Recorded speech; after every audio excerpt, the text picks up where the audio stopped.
ಓಂ ಶಾಂತಿ.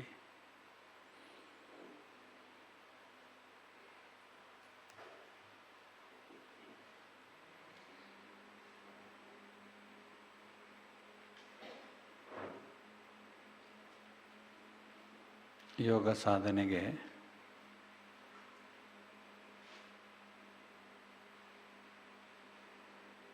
ಅನೇಕ ವಿಷಯಗಳು ಮುಖ್ಯವಾಗ್ತವೆ. ನಮ್ಮ ಗುರಿ ಬಹಳ ಎತ್ತರವಾದದ್ದು. ಎತ್ತರವಾದಂಥ ಗುರಿ ಸಾಧನೆಗೆ ನಾವು ಕ್ರಮಿಸುವಂತಹ ಹಾದಿಯಲ್ಲಿ ಸಿಗಬಹುದಾದ ಎಲ್ಲ ವಿಘ್ನಗಳನ್ನು, ಅಡೆತಡೆಗಳನ್ನು ನಿವಾರಿಸಿಕೊಂಡು ದೀರ್ಘ ಪ್ರಯಾಣ ಮಾಡಿ ನಮ್ಮ ಗುರಿ ಮುಟ್ಟಬೇಕಾದ್ರೆ ಅನೇಕ ವಿಷಯಗಳ ಬಗ್ಗೆ ನಾವು ತೀವ್ರವಾದ ಗಮನ ಹರಿಸಬೇಕಾಗತ್ತೆ. ಜೀವನ ಅಂದರೆ ಹೀಗೇನೆ. ಆಧ್ಯಾತ್ಮಿಕ ಜೀವನ ಅಂದರೆ ಗುರಿ ಮುಟ್ಟುವವರೆಗೆ ನಾವು ವಿಶ್ರಾಂತಿ ತೆಗೆದುಕೊಳ್ಳೋ ಹಾಗಿಲ್ಲ.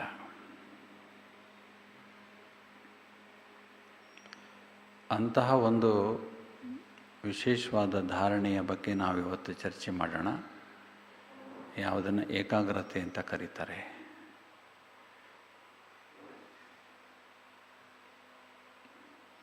ನಾಲ್ಕು ದಿವಸದ ಹಿಂದೆ ಬಾಬರವರು ಮುರಳಿನಲ್ಲಿ ಒಂದು ಮಾತು ಹೇಳಿದರು. ಸಂಕಲ್ಪಗಳ ಏಕಾಗ್ರತೆ ವ್ಯಕ್ತಿಯ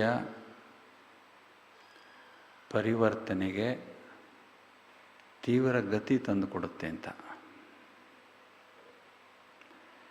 ಸಂಕಲ್ಪಗಳ ಏಕಾಗ್ರತೆ ವ್ಯಕ್ತಿಯ ಪರಿವರ್ತನೆಯಲ್ಲಿ ತೀವ್ರ ಗತಿ ತರುತ್ತೆ ಅಂತ ಬಾಬರವರು ಹೇಳಿದರು. ಎಂಥ ವರದಾನ ನೋಡಿ ಅದು.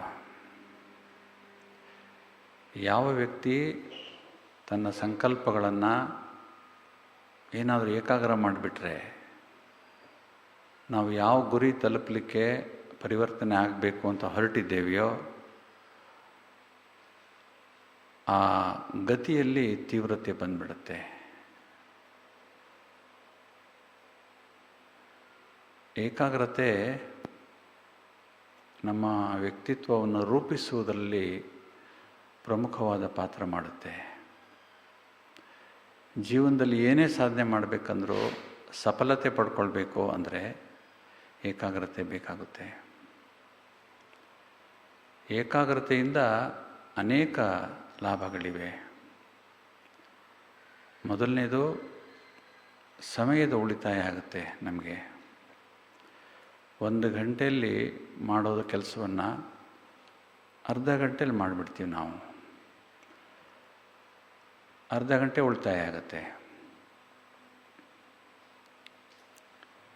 ಎರಡನೇದು, ನಿಖರತೆ ಬರುತ್ತೆ, ಅಕ್ಯುರಸಿ.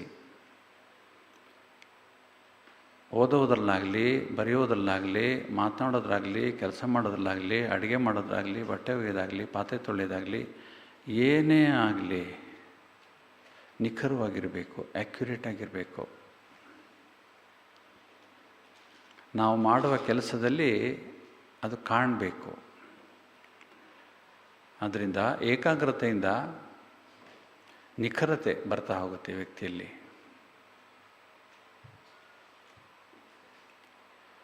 ಏಕಾಗ್ರತೆಯಿಂದ ವ್ಯಕ್ತಿಯಲ್ಲಿ ಆಸಕ್ತಿ ಜಾಸ್ತಿ ಆಗ್ತಾ ಹೋಗುತ್ತೆ. ಆಸಕ್ತಿ ಯಾಕೆ ಜಾಸ್ತಿ ಆಗ್ತಾ ಹೋಗುತ್ತೆ ಅಂದರೆ,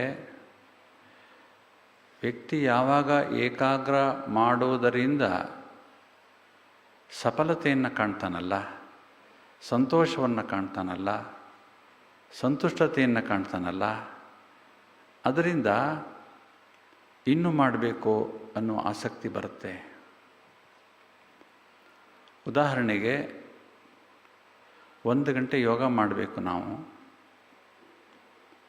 1 ಗಂಟೆ ಯೋಗ ಮಾಡುವಾಗ ಚೆನ್ನಾಗಿ ಅನುಭವ ಮಾಡಬೇಕು ನಮಗೆ ಅಂದರೆ ಮೊದಲು ಯೋಗದಲ್ಲಿ ಆಸಕ್ತಿ ಇರಬೇಕು.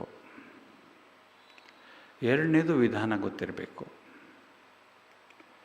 ಈಗ ನನಗೆ ಆಸಕ್ತಿನೇ ಇಲ್ಲ ಅಂದರೆ 1 ಗಂಟೆ ಕುಳಿತುಕೊಂಡು ನಾನೇನು ಮಾಡ್ತೀನಿ, ಸುಮ್ಮನೆ ಆ ಕಡೆ ಈ ಕಡೆ ನೋಡ್ತಾ ಇರ್ತೀನಿ ಅಷ್ಟೇ. ಯೋಗ ಮಾಡಲ್ಲ ನಾನು. ಒಳಗಡೆ ಯೋಗ ಇಲ್ಲ, ಶಾರೀರಿಕವಾಗಿ ಕುಳಿತುಕೊಂಡಿರ್ಬೋದು ನಾನು ಅಷ್ಟೇ. ಯೋಗಕ್ಕೆ ಆಸಕ್ತಿ ಮತ್ತು ಏಕಾಗ್ರತೆ ಎರಡು ಒಂದಕ್ಕೆ ಒಂದು ಪರಾವಲಂಬಿಗಳು. ಆಸಕ್ತಿ ಇದ್ದರೆ ಏಕಾಗ್ರತೆ ಹೆಚ್ಚುತ್ತೆ, ಏಕಾಗ್ರತೆ ಹೆಚ್ಚಿದರೆ ಆಸಕ್ತಿ ಬರುತ್ತೆ. ಹಾಗೆ ಮೂರನೇದು, ಏಕಾಗ್ರತೆ ನೋವು ನಿವಾರಕವಾಗಬಲ್ಲದು. 2 ರೀತಿ ನೋವಿದೆ. ಒಂದು ಶಾರೀರಿಕವಾದ ನೋವು, ಇನ್ನೊಂದು ಮಾನಸಿಕವಾದ ನೋವು. ಶಾರೀರಿಕವಾದ ನೋವನ್ನು ಔಷಧಿ ತಗೊಂಡು ನಾವು ಪರಿಹರಿಸ್ಕೊಳ್ಬೋದು. ಆದರೆ ಮಾನಸಿಕವಾದ ನೋವಿಗೆ ಯಾವುದೇ ಮಾತ್ರೆ ಕೆಲಸ ಮಾಡಲ್ಲ, ನಿದ್ರೆ ಮಾತ್ರೆ ಒಂದು ಬಿಟ್ಟು. ಆದರೆ ನಮಗೆ ಇಷ್ಟವಾದಂತಹ ಕೆಲಸದಲ್ಲಿ ಏಕಾಗ್ರತೆಯಿಂದ ತೊಡ್ಕೊಂಡು ಬಿಟ್ಟರೆ ಸಮಯ ಕಳೆದಿದ್ದೇ ಗೊತ್ತಾಗಲ್ಲ, ಸಂಪೂರ್ಣ ಏಕಾಗ್ರತೆ ಬಂದ್ಬಿಡುತ್ತೆ. ವ್ಯಕ್ತಿಗೆ, ಪ್ರತಿಯೊಬ್ಬ ವ್ಯಕ್ತಿಗೂ ಕೂಡ ಆಂತರಿಕವಾದ ಅನೇಕ ರೀತಿಯ ನೋವುಗಳಿರ್ತವೆ, ದುಃಖಗಳಿರ್ತವೆ, ಪೆಟ್ಟು ಬಿದ್ದಿರುತ್ತೆ. ಕೆಲವು ಮರೆಯೋಕ್ಕೆ ಆಗದೇ ಇರುವಂಥ ಪೆಟ್ಟುಗಳು ಬಿದ್ದಿರ್ತವೆ ವ್ಯಕ್ತಿಗೆ. ಅಷ್ಟು ಅನುಭವಗಳಾಗಿರ್ತವೆ. ಅದನ್ನೆಲ್ಲ ಮರೆಯೋದು ಹೇಗೆ ನಾವು?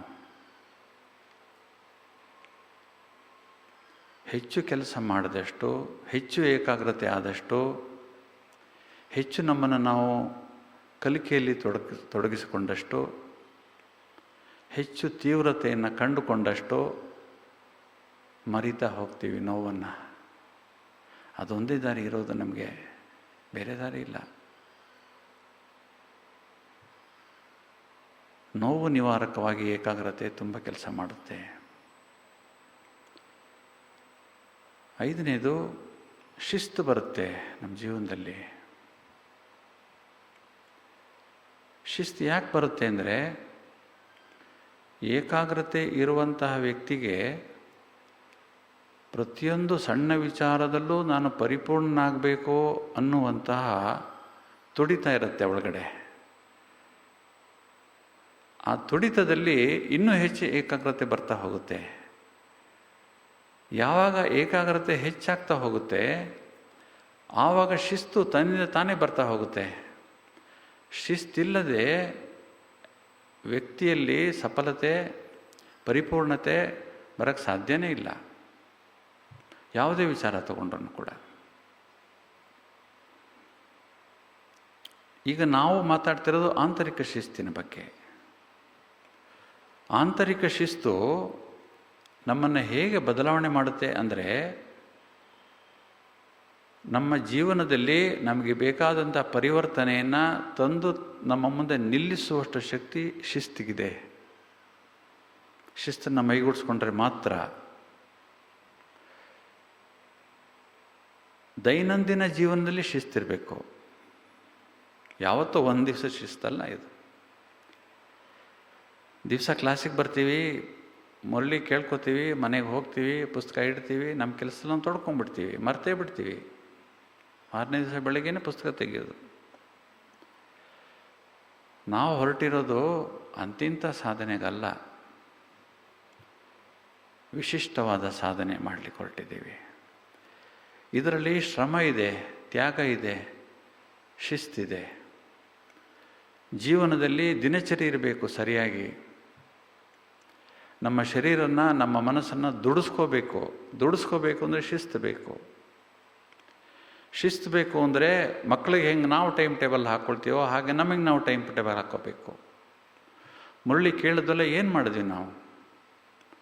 ಎಷ್ಟು ವಿಚಾರಗಳನ್ನ ಬರ್ಕೊಂಡಿದ್ದೀವಿ, ಎಷ್ಟು ಪಾಯಿಂಟ್ ಬರ್ಕೊಂಡಿದ್ದೀವಿ, ಎಷ್ಟು ಜ್ಞಾಪಕ ಇರುತ್ತೆ ನನಗೆ? ಸೇವಾಕ್ಯದಿಂದ ಮನೆಗೆ ಹೋಗೋಷ್ಟರಲ್ಲಿ ಎಷ್ಟು ಜ್ಞಾಪಕ ಇರುತ್ತೆ? ಪುಸ್ತಕದಲ್ಲಿರೋದು ಪುಸ್ತಕನೇ ಉಳ್ಕೊಂಬಿಟ್ರೆ ಮಧ್ಯಾಹ್ನ ಊಟದಷ್ಟೊತ್ತಿಗೆ ಎಲ್ಲ ಖಾಲಿ ಆಗಿಬಿಟ್ಟಿರುತ್ತೆ.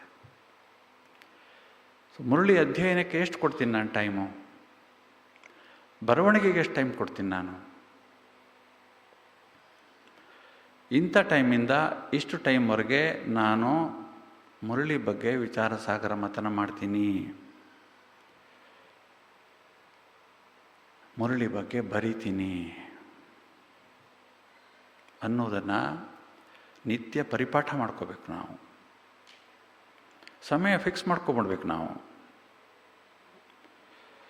ಸಮಯ ಫಿಕ್ಸ್ ಮಾಡಿಕೊಂಡ್ರೆ ಶಿಸ್ತು ಬರೋದು. ಶಿಸ್ತು ಮತ್ತು ಸಮಯ ಎರಡು ಒಟ್ಟೊಟ್ಟಿಗೆ ಹೋಗ್ತವೆ. ಸಮಯ ಇಲ್ಲದೆ ಶಿಸ್ತೇ ಇಲ್ಲ. ಮನಸ್ಸು ಬಂದಾಗ ಮಾಡ್ತೀನಿ ಅಂದರೆ ಶಿಸ್ತು ಹೆಂಗೆ ಬರುತ್ತೆ? ಯೋಗಕ್ಕೆ ಟೈಮ್ ಫಿಕ್ಸ್ ಮಾಡ್ಕೋಬೇಕು. ಪ್ರತಿನಿತ್ಯ ಎವ್ರಿ ಡೇ ಈವ್ನಿಂಗ್ 2 hours ನಾನು ಯೋಗ ಮಾಡ್ತೀನಿ ಅಂತ ಶಿಸ್ತಿನಿಂದ ಮೈಗೂಡಿಸ್ಕೋಬೇಕು. ಮುಕ್ಕಾಲು ಗಂಟೆ 2 ಸರಿ 3 ಸರಿ ಮಾಡಿದ್ರು ಆಯಿತು, 1 ಗಂಟೆ 2 ಸರಿ ಮಾಡಿದ್ರು ಆಯಿತು. ಆದರೆ ದಿವಸಕ್ಕೆ 2 ಗಂಟೆ ಬೆಳಿಗ್ಗೆ ಅಮೃತ ವೇಳೆ ಬಿಟ್ಟು 2 ಗಂಟೆ ನಾನು ಮಾಡೇ ಮಾಡ್ತೀನಿ. ಯೋಗ ಮಾಡದೆ ಪರಿವರ್ತನೆ ಆಗಲ್ಲ ಯಾರಿಗೂ. ಸಂಸ್ಕಾರಗಳು ಪರಿವರ್ತನೆ ಆಗೋದು ಹೆಂಗೆ? ಮತ್ತೆ ಶಿಸ್ತು. ರಾತ್ರಿ ಮಲಗೋ ಮುಂಚೆ ಬಾಬಾವ್ರಿಗೆ ಹೇಳಿಬಿಟ್ಟು ಮಲ್ಕೊಳ್ಳುವಂಥ ಪರಿಪಾಠ ಇಟ್ಕೋಬೇಕು. ನಾನು ಮಲಗೋ ಮುಂಚೆ ಒಂದು 10-15 ನಿಮಿಷ ಆದರೂ ಬಾಬಾವ್ರಿಗೆ ಹೇಳಿಬಿಟ್ಟು ಬಾಬಾವ್ರನ್ನ ಮಾತಾಡಿಸಿ ಮಲ್ಕೋಬೇಕು. ಮಲ್ಕೊಳ್ಳೋ ಮುಂಚೆ ಚಾರ್ಟ್ ಬರೀಬೇಕು. ಬಾಬಾರವರು, ಮಕ್ಕಳೇ ನಿಮ್ಮ ಪ್ರಗತಿ ಆಗಬೇಕಂದ್ರೆ ಚಾರ್ಟ್ ಇಡಬೇಕು ಮಕ್ಕಳೇ, ಇಲ್ಲದೆ ಪ್ರಗತಿ ಗೊತ್ತೇ ಆಗಲ್ಲ ನಿಮಗೆ. ಆಗ್ತಾ ಇದೆಯಾ ಇಲ್ವ ಅನ್ನೋದೇ ಗೊತ್ತಾಗದೇ ಇದ್ದರೆ, ಅಷ್ಟು ಅಸೂಕ್ಷ್ಮವಾಗಿಬಿಟ್ರೆ ನಾವು ಏನಾಗ್ತಾ ಇದೆ ಗೊತ್ತಾಗದೇ ಇದ್ದರೆ. ಚಾರ್ಟ್ ಏನಿಡಬೇಕು? ಚಾರ್ಟಲ್ಲಿ ಕೇವಲ 4-5 ಪಾಯಿಂಟ್ ಇರಬೇಕಷ್ಟೇ, ನಮಗಿಷ್ಟವಾದಂಥದ್ದು. ಅದನ್ನು ಬಾಬಾರವ್ರಿಗೆ ಲೆಟರ್ ರೂಪವಾಗಿ ಬರೀಬೇಕು ನಾವು. ಉದಾಹರಣೆಗೆ ಯೋಗ, ಜ್ಞಾನ, ಪವಿತ್ರತೆ, ಶುಭ ಭಾವನೆ, ಇಂಥ ಕೆಲವು 4-5 ವಿಚಾರಗಳನ್ನು ಇಟ್ಕೊಂಡು ನಾವು ಬಾಬಾರವ್ರಿಗೆ ಪತ್ರ ಬರೀಬೇಕು. ಪತ್ರ ಸಂಕ್ಷಿಪ್ತವಾಗಿದ್ದರೂ ಪ್ರಾಮಾಣಿಕವಾಗಿರಬೇಕು ಮತ್ತು ಭಾವಪೂರ್ಣವಾಗಿರಬೇಕು. ನಮಗೆ ಅತ್ಯಂತ ನಿಷ್ಠರಾಗಿರ್ತಕ್ಕಂಥ ಪ್ರೀತಿಪಾತ್ರರಿಗೆ ಹೇಗೆ ಬರಿತೀವೋ ನಾವು ಪತ್ರ, ಹಾಗೆ ಬಾಬಾರವ್ರಿಗೆ ಕನಿಷ್ಠ ಒಂದು 10-15 ನಿಮಿಷದಲ್ಲಿ ಒಂದು ಪತ್ರ ಬರೀಬೇಕು. ಆ ಪತ್ರದಲ್ಲಿ ಹೆಂಗೆ ಯೋಗ ಮಾಡಿದೆ ನಾನಿವತ್ತು, ಯೋಗದಲ್ಲಿ ತೃಪ್ತಿ ಸಿಗ್ತಾ ನನಗೆ, ಯೋಗದಲ್ಲಿ ಏನೇನು ಅನುಭವ ಮಾಡಿದೆ, ನಾನು ಏನೇನು ಅಂದ್ಕೊಂಡಿದ್ನೋ ಅದನ್ನೆಲ್ಲ ಯೋಗದಲ್ಲಿ ಅನುಭವ ಮಾಡಿದ್ನ, ಎಷ್ಟು ಗಂಟೆಗಳ ಕಾಲ ಯೋಗದಲ್ಲಿ ನನಗೆ ಸಂಪೂರ್ಣತೆ ಅಂತ ಅನ್ನಿಸ್ತು, ಟ್ರಾಫಿಕ್ ಕಂಟ್ರೋಲ್ ಮಾಡಿದ್ನಾ, ಗಂಟೆಗೆ 1 ನಿಮಿಷ ಬಾಬಾವ್ರ ನೆನಪು ಮಾಡಿದ್ನಾ, ರಾತ್ರಿ ಮಲಗುವಾಗ ಬಾಬಾವ್ರ ನೆನಪು ಮಾಡಿದ್ನಾ, ಬಾಬಾವರಿಗೆ ಪದೇ ಪದೇ ಥ್ಯಾಂಕ್ಸ್ ಹೇಳಿದ್ನಾ, ನೀರು ಕುಡಿಯುವಾಗ ಊಟ ಮಾಡುವಾಗ ಬಾಬನ ನೆನಪಿತ್ತ, ಬರಿಬೇಕು ಬಾಬಾ ಅವ್ರಿಗೆ ಸಂಕ್ಷಿಪ್ತವಾಗಿ.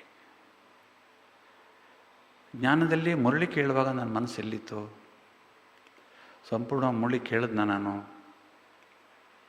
ನನ್ನ ಕಣ್ಣು ಕಿವಿ ನಾನು ಹೇಳ್ದಂಗೆ ಕೇಳ್ತಾ ಇತ್ತಾ, ಎಷ್ಟು ಪಾಯಿಂಟ್ ಬರ್ಕೊಂಡೆ ಇವತ್ತು, ಅದರಲ್ಲಿ ಎಷ್ಟು ಮುಖ್ಯವಾದಂಥ ವಿಚಾರಗಳು, ಅದರಲ್ಲಿ ಎಷ್ಟರ ಬಗ್ಗೆ ಬರೆದೆ ನಾನು, ಬಾಬಾವ್ರಿಗೆ ಬರೀಬೇಕು. ಶಿಕ್ಷಕ ಅವರು, ಟೀಚರ್ಗೆ ಹೇಳ್ದೆ ಹೋದ್ರೆ ಹೇಗೆ ನಾವು ಏನು ಮಾಡ್ತಾಯಿದ್ದೀವಿ ಅಂತ. 2 ಡೈರಿ ಇಟ್ಕೋಬೇಕು. ಒಂದು ಡೈರಿ ಕ್ಲಾಸಿಗೆ ತರಬೇಕು, ಕ್ಲಾಸಲ್ಲಿ ಬಾಬಾರು ಹೇಳುವಂಥ ವಿಚಾರಗಳನ್ನು ಬರ್ಕೋಬೇಕು, point by point. Para by para ಬರೀಬಾರ್ದು, ನೋಡ್ಕೊಳ್ಳೋಕ್ಕಾಗಲ್ಲ, ಓದೋಕ್ಕಾಗಲ್ಲ. ಒಂದು ಪಾಯಿಂಟ್ ಆದಮೇಲೆ ನೆಕ್ಸ್ಟ್ ಲೈನ್ ಇನ್ನೊಂದು ಪಾಯಿಂಟ್ ಬರ್ಕೋಬೇಕು, ಬೇರೆ ಬೇರೆ ಪಾಯಿಂಟ್ಗಳು. ಹೀಗೆ ಬಾಬಾರವರು ಹೇಳಿದಂಥ ಎಷ್ಟು ಪಾಯಿಂಟ್ಗಳಿತ್ತು ಇವತ್ತು? 10, 15, 20 ಪಾಯಿಂಟ್ ಇದ್ದಿರ್ಬೋದು ನನಗೆ. ನಾನೊಂದು 10, 15 ಪಾಯಿಂಟ್ ಬರ್ಕೊಂಡಿರ್ಬೋದು. ಅದನ್ನು ಇನ್ನೊಂದು ಡೈರಿಗೆ ಕ್ಲೀನಾಗಿ ಬರ್ಕೋಬೇಕು. ಬರ್ಕೊಂಡು ಅದರಲ್ಲಿ 5-6 ಪಾಯಿಂಟ್ಗಳಲ್ಲಿ ನನಗೆ ಯಾವ ಪಾಯಿಂಟು ಆಸಕ್ತಿನೋ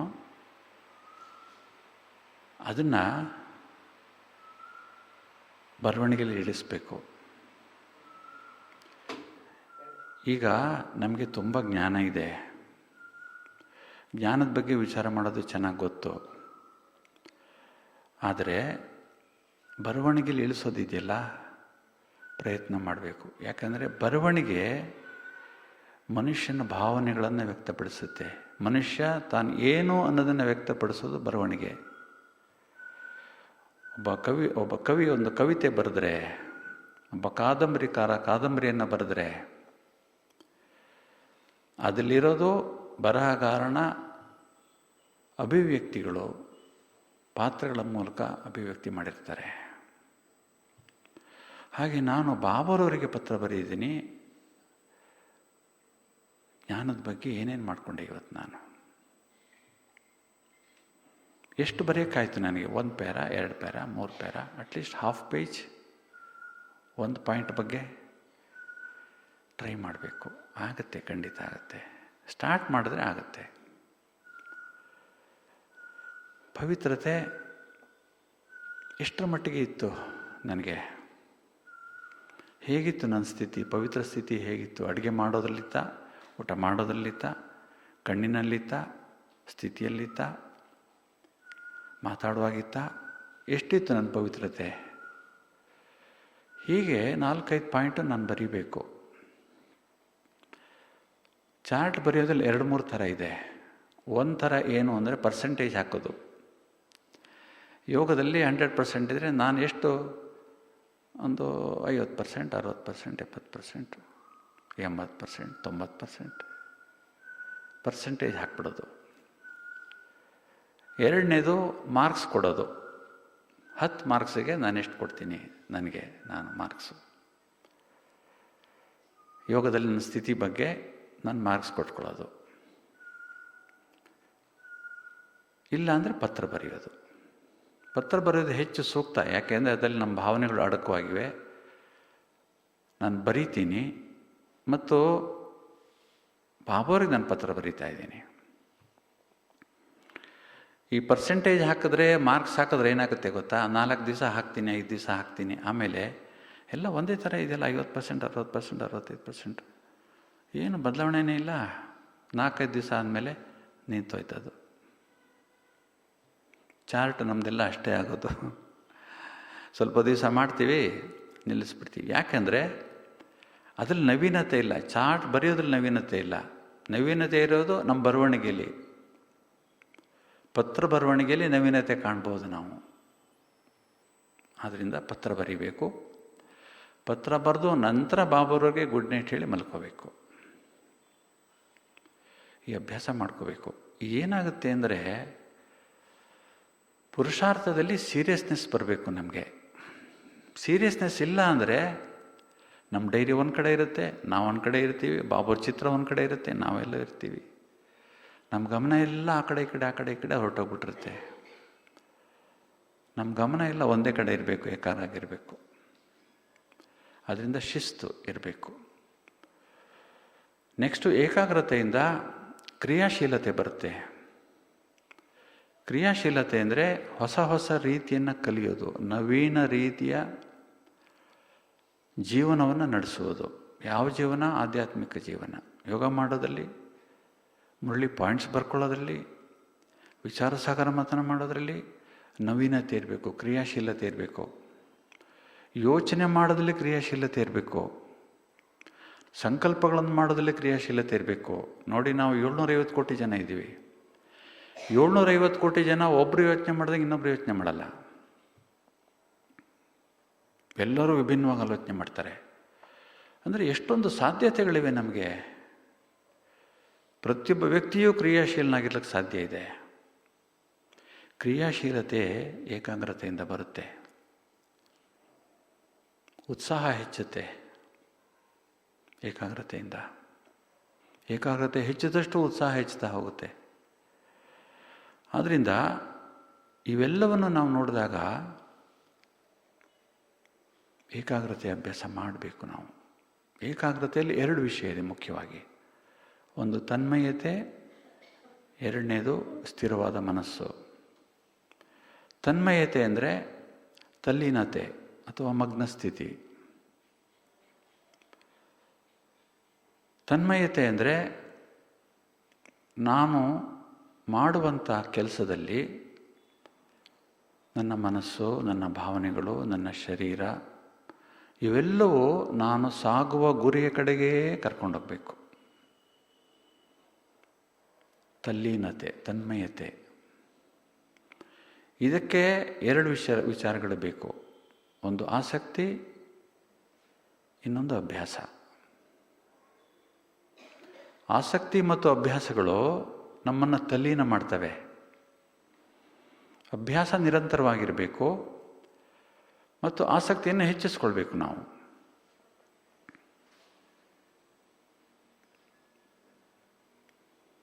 ಎಷ್ಟು ತಲ್ಲೀನ ಆಗಬೇಕು ಅಂದರೆ ಮಗ್ನವಾಗಿಬಿಡಬೇಕು ನಾವು, ಅಷ್ಟೊಂದು ತಲ್ಲೀನ ಆಗಬೇಕು. ಎರಡನೇದು ಮನಸ್ಸು ಸ್ಥಿರವಾಗಬೇಕು. ಮನಸ್ಸು ಸ್ಥಿರ ಯಾಕಾಗಬೇಕು ಅಂದರೆ ಮನಸ್ಸು ಓಲಾಡುತ್ತಲ್ಲ, ಅಲ್ಲಿ ಓಡಾಡುತ್ತಲ್ಲ, ಅಲ್ದಾಡುತ್ತಲ್ಲ, ಒಂದೇ ಕಡೆ ನಿಲ್ಲೋದಿಲ್ವಲ್ಲ ಮನಸ್ಸು. ಮನಸ್ಸು ಸ್ಥಿರ ಇಲ್ಲದೆ ಇದ್ದರೆ ಏಕಾಗ್ರತೆ ಹೆಂಗೆ ಸಾಧಿಸೋಕ್ಕೆ ಸಾಧ್ಯ? ಅದರಿಂದ ತನ್ಮಯತೆ ಮತ್ತು ಸ್ಥಿರ ಮನಸ್ಸು ಎರಡೂ ಬಹಳ ಅವಶ್ಯಕವಾದಂಥ ಸಂಗತಿಗಳು ಏಕಾಗ್ರತೆಗೆ. ಮತ್ತು ಏಕಾಗ್ರತೆಗೆ ಅನೇಕ ತೊಡಕುಗಳು ಉಂಟು. ಏಕಾಗ್ರತೆ ಅಭ್ಯಾಸವನ್ನು ಮಾಡಬೇಕಂದ್ರೆ ಅನೇಕ ವಿಘ್ನಗಳು ನಮಗೆ ಎದುರಾಗ್ತವೆ. ಮೊದಲನೇದು ದೃಢತೆಯ ಕೊರತೆ. ಡಿಟರ್ಮಿನೇಷನ್ನೇ ಇಲ್ಲ ನಮಗೆ. ಏನೋ ಮಾಡೋಕ್ಕೆ ಹೊರಡ್ತೀನಿ, 4 ದಿವಸ ಮಾಡ್ತೀನಿ, 5ನೇ ದಿವಸ ಬಿಟ್ಟೇ ಬಿಡ್ತೀನಿ, ಏನೋ ಕಾರಣ ಹೇಳ್ಕೊತೀನಿ. ಅದಕ್ಕೆ ಕಾರಣಗಳು ಬೇಕಾದಷ್ಟಿರ್ತವೆ. ನಮಗೆ ಕಾರಣಗಳು ಬೇಕಾಗಿಲ್ಲ. ಮನಸ್ಸು ದೃಢವಾಗ್ತಾ ಹೋಗಬೇಕು. ಏನೇ ಕೆಲಸ ಮಾಡಲಿ ಸಂಪೂರ್ಣವಾಗಿ ಮಾಡಬೇಕು, ಪರಿಪೂರ್ಣ ಮಾಡಬೇಕು. ಮಾಡಿ ಅರ್ಧ ಮಾಡಿ ಬಿಡೋಂಗಿಲ್ಲ. ಅದನ್ನ ಮಾಡೋ ಕೆಲಸನ ಸಂಪೂರ್ಣವಾಗಿ ಮಾಡಬೇಕು. ದೃಢತೆ ಇರಬೇಕು. ದೃಢತೆ ಇಲ್ಲದೆ ಸಫಲತೆ ಇಲ್ಲ. ದೃಢತೆಯೇ ಸಫಲತೆಯೇ ಬೀಗದ ಕೈ. ಎರಡನೇದು ಪ್ರಲೋಭನೆಗಳಿವೆ ನಮಗೆ ಬೇಕಾದಷ್ಟು. ಮನಸ್ಸಿಗೆ ಪ್ರಲೋಭನೆಗಳು 2 ಇವೆ. ಒಂದು ಸ್ನೇಹ, ಎರಡನೇದು ಸಾಧನ. ಸ್ನೇಹ ನಮ್ಮನ್ನು ನಮ್ಮ ಗುರಿಯಿಂದ ವಿಮುಖರನ್ನಾಗಬೇಕಾದ್ರೂ ಮಾಡಿಬಿಡ್ತವೆ. ಯಾಕೆಂದರೆ ಸ್ನೇಹದಲ್ಲಿ ನಾವು ಸರಿಯಾಗಿ ಆಯ್ಕೆ ಮಾಡಲಿಲ್ಲ ಅಂದರೆ ನಾವು ಆರಿಸಿಕೊಂಡ ಸ್ನೇಹ ನಮ್ಮ ಗುರಿಗೆ ಸಾಗುವ ಉತ್ಸಾಹಕ್ಕೆ ತಣ್ಣೀರಿಸ್ತಾರೆ. ನಮ್ಮನ್ನು ನಮ್ಮ ಗುರಿಯಿಂದ ವಿಮುಖರನ್ನಾಗಿ ಮಾಡಿಸ್ತಾರೆ. ಅನಗತ್ಯ ಹಾಗೂ ಬೇಡದೇ ಇರತಕ್ಕಂತಹ ವ್ಯರ್ಥ ಮಾಹಿತಿ ತುಂಬ್ತಾರೆ ತಲೆ ಒಳಗೆ. ಯಾವುದೋ ನನ್ನನ್ನು ನನ್ನ ಗುರಿಯಿಂದಲೇ ವಿಮುಖ ಮಾಡಿಸ್ಬಿಡುತ್ತೆ. 2 ಗಂಟೆ ಯೋಗ ಮಾಡಬೇಕು ನಾನಿವತ್ತು. ಎಷ್ಟು ಮಾಹಿತಿ ಕೊಟ್ಟಿದ್ದಾರೆ ಅಂದರೆ ಯೋಗ ಮಾಡಬೇಕು ಮನಸ್ಸಾಗಲ್ಲ. ಅಷ್ಟು ಮಾಹಿತಿ ಸಿಗುತ್ತೆ ಸ್ನೇಹದಿಂದ. ಸ್ನೇಹದಿಂದ ಒಳ್ಳೆಯದು ಆಗುತ್ತೆ, ಈ ಥರನೂ ಆಗುತ್ತೆ. ಸ್ನೇಹದಲ್ಲಿ ಭಾಳ ಆಯ್ಕೆ ನಮ್ಮದು ಶುದ್ಧವಾಗಿರಬೇಕು. ಸ್ನೇಹಕ್ಕೆ ಬೇಡ ಅಂತ ಹೇಳೋ ಶಕ್ತಿ ಇರಬೇಕು ನಮಗೆ.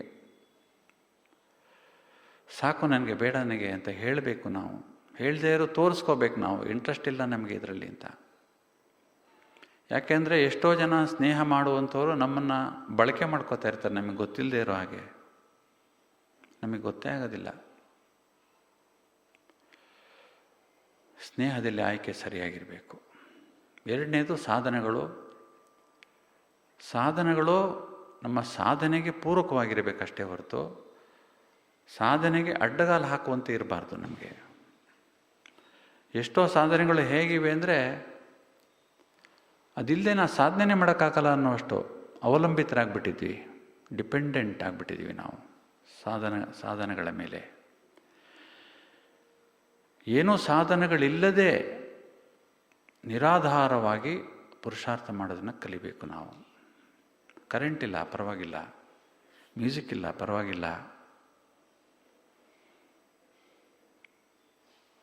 ಯೋಗ ಮಾಡ್ತೀನಿ, ಫೋನ್ ಇಲ್ಲ ಪರವಾಗಿಲ್ಲ, ಜೀವನ ಮಾಡ್ತೀನಿ.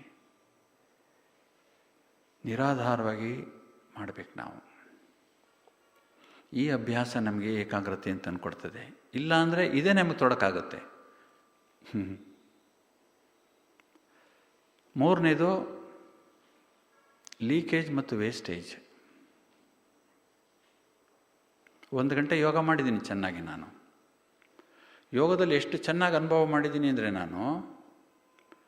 ನನಗೆ ತುಂಬ ತೃಪ್ತಿಯಾಗಿಬಿಟ್ಟಿದೆ, ತುಂಬ ಸಂತೋಷ ಆಗಿದೆ. ಬಾಬುರ ಜೊತೆ ತುಂಬ ಚೆನ್ನಾಗಿ ಮಾತಾಡಿದ್ದೀನಿ ನಾನು. ಬಾಬು ನನ್ನ ಶಕ್ತಿ ತುಂಬಿಟ್ಟಿದ್ದಾರೆ. ಯೋಗದಿಂದ ಇಳಿದು 10 ನಿಮಿಷದಲ್ಲಿ ಒಂದು ಫೋನ್ ಕರೆ ಬರುತ್ತೆ. ಫೋನ್ ಕರೆಯಲ್ಲಿ 10 ನಿಮಿಷ 15 ನಿಮಿಷ ಮಾತಾಡ್ತೀನಿ. ಫೋನ್ ಇಡುವಾಗ ನನ್ನ ಸ್ಥಿತಿ ಹೇಗಿತ್ತೋ, ಫೋನ್ ತಗೊಳ್ಳುವಾಗ ನನ್ನ ಸ್ಥಿತಿ ಹೇಗಿತ್ತೋ, ಎರಡರಲ್ಲಿ ಭಾಳ ಅಂತರ ಆಗಿಬಿಟ್ಟಿರುತ್ತೆ ನನಗೆ. ಅಂಥ ಮಾಹಿತಿ ಕೊಡ್ತಾರೆ ನಮಗೆ, ವ್ಯರ್ಥ ಮಾಹಿತಿ, ನಕಾರಾತ್ಮಕವಾದ ಮಾಹಿತಿ. ಸುದ್ದಿಯನ್ನು ಹಬ್ಬಿಸೋದು.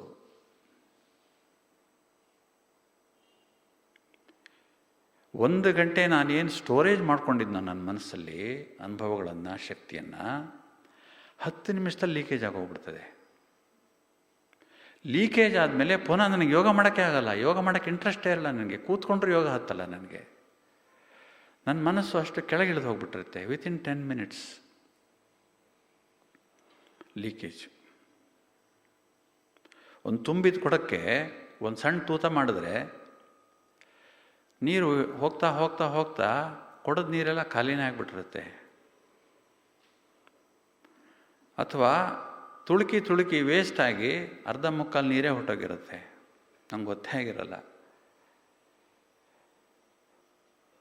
ಯೋಗ ಮಾಡೋದು ಯಾತಕ್ಕೆ? ನಾವು ಶಕ್ತಿ ತುಂಬಿಸ್ಕೊಳ್ಳೋಕ್ಕೆ. ಮಾಡೋದು ಅಲ್ಪ ಸ್ವಲ್ಪ ಯೋಗ. ನಾವು ಏನು 16 ಗಂಟೆ ಯೋಗ ಮಾಡ್ತೀವ ನಾವು? 8 ಗಂಟೆ ಯೋಗ ಮಾಡ್ತೀವ? ಎಷ್ಟು ಗಂಟೆ ಯೋಗ ಮಾಡ್ತೀವಿ ನಾವು? ಎಷ್ಟು ಶಕ್ತಿ ತುಂಬಿಸ್ಕೋತೀವಿ ನಾವು ಮನಸ್ಸಲ್ಲಿ? ಎಷ್ಟಿದೆ ಲೀಕೇಜು? ಮಾಡಿದ ಯೋಗ ಎಲ್ಲ ಲೀಕೇಜೇ ಹೊಟ್ಟೋಗ್ಬಿಟ್ರೆ, ವೇಸ್ಟೇಜೇ ಹೊಟ್ಟೋದ್ರೆ, ಬೆಳಿಗ್ಗೆ ಏಳುವಾಗ ಹೇಗಿದ್ನೋ ರಾತ್ರಿ ಮಲಗೋ ಹಾಗೆ ಇದ್ದೆ. ಏನೂ ಡಿಫ್ರೆನ್ಸ್ ಇಲ್ಲ. ನಿನ್ನೆ ಹೇಗಿದ್ನೋ ಇವತ್ತು ಹಾಗೆ ಇದ್ದೀನಿ, ನಾಳೆನೂ ಹಾಗೆ ಇರ್ತೀನಿ. 10 ವರ್ಷದಿಂದ ಹೇಗಿದ್ನೋ ಇವತ್ತು ಹಾಗೆ ಇದ್ದೀನಿ. ಅದೇ ಸ್ಥಿತಿ, ಏನೂ ಬದಲಾವಣೆ ಇಲ್ಲ. ನನಗೆ ನನ್ನ ಸಾಧನೆ ಬಗ್ಗೆ ಸಂತುಷ್ಟತೆ ಇಲ್ಲ ಅಂದರೆ ಯಾವ ಏಕಾಗ್ರತೆ ಇದೆ ನನ್ನ ಹತ್ರ?